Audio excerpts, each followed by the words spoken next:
The marriage penalty and marriage bonus are on the table for discussion today.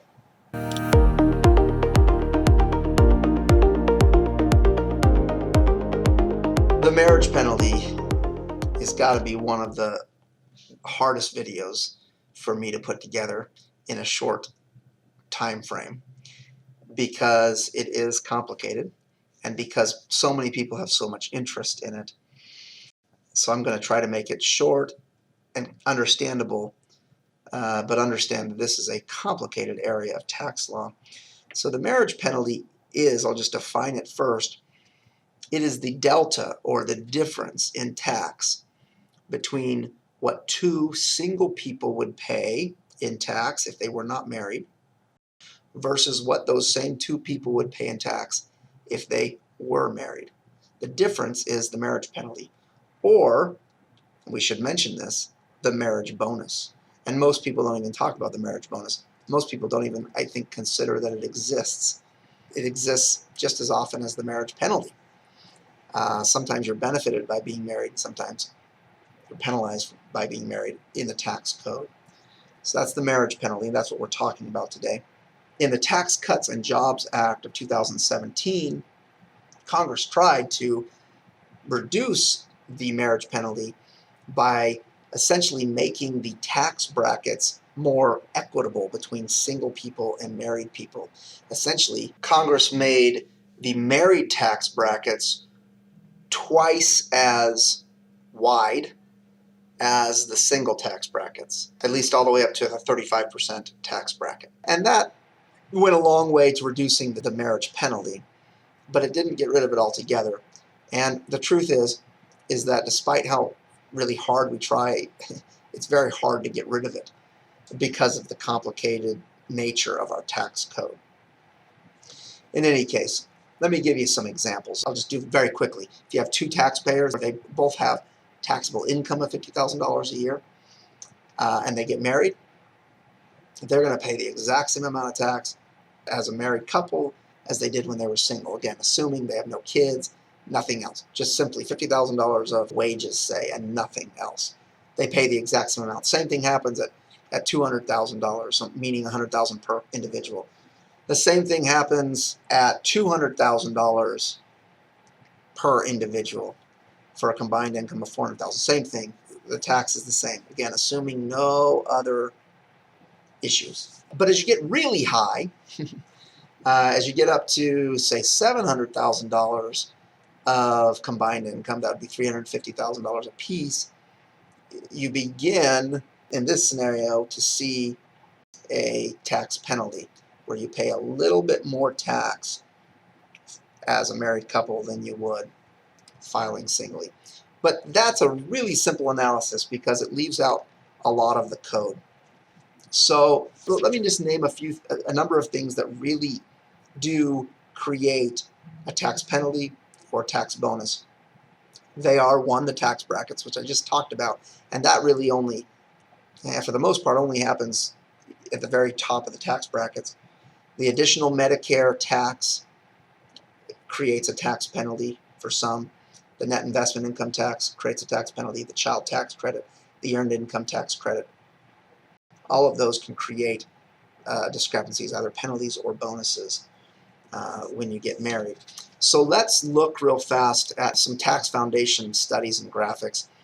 The first one here you'll see is a visual representation of the marriage penalty or bonus for a couple with no children. And you'll notice, so the blue shading is a tax bonus. A red shading is a tax penalty. The darker blue it is, the more of a bonus. The darker red it is, the more of a penalty. And in this situation, you'll notice that if you have a single earner household with no children and you get married, you pretty much have tax bonuses. That's where you're at, tax bonuses. And as you go down and you get more evenly earned income between the two spouses, you start to get into a territory where you have more tax penalties, but mostly at the low income side of the scale. Let's look at this next graphic again. This is all put out by the Tax Foundation.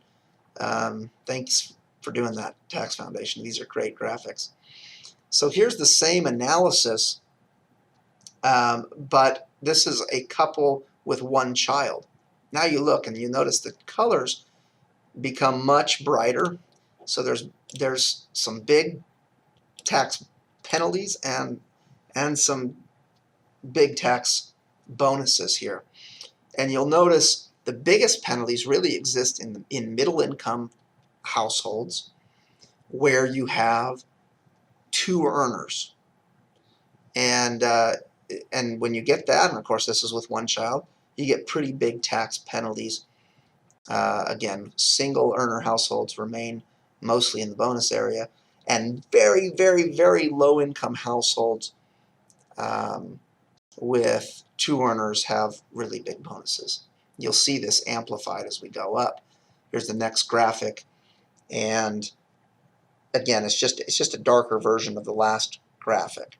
Middle earners, middle earning families with two incomes, and in this case, two children, have large tax penalties, and tax bonuses are kind of reserved for the outside edge there. That means single earner households, higher earner households, and then extremely low earning households get tax bonuses. I hope that helps you kind of see where the penalties and bonuses exist. So let me summarize it for you. Single earner families rarely have tax penalties. Low income households with multiple children and two earners have the biggest penalties. That's a problem in our tax code that should probably be fixed. Ultra low income households with multiple children, they have big bonuses. In addition, married couples who have very disparate incomes, middle income married couples with disparate incomes. So, one spouse is making $80,000 a year, another spouse is making $20,000 a year, or a spouse is making $40,000 and one's making $120,000 or $200,000. When you have disparate incomes like that, you also generally are in a tax bonus situation, which probably applies to most couples. Most couples, you have a higher earning spouse and a lower earning spouse. And so for most couples, really it's a bonus situation. Of course, all kinds of other scenarios. So if you have any questions about this and you want to know where you sit in your family, come talk to me. We can talk about where you sit. You may not want to change your marital status in order to get a tax benefit, but we can certainly find ways to improve your overall tax position and maybe even move you into a bonus situation so that if you are married, you're getting an actual tax benefit for being married or some other planning. These are things that can be changed and moved given time and planning. So come see me.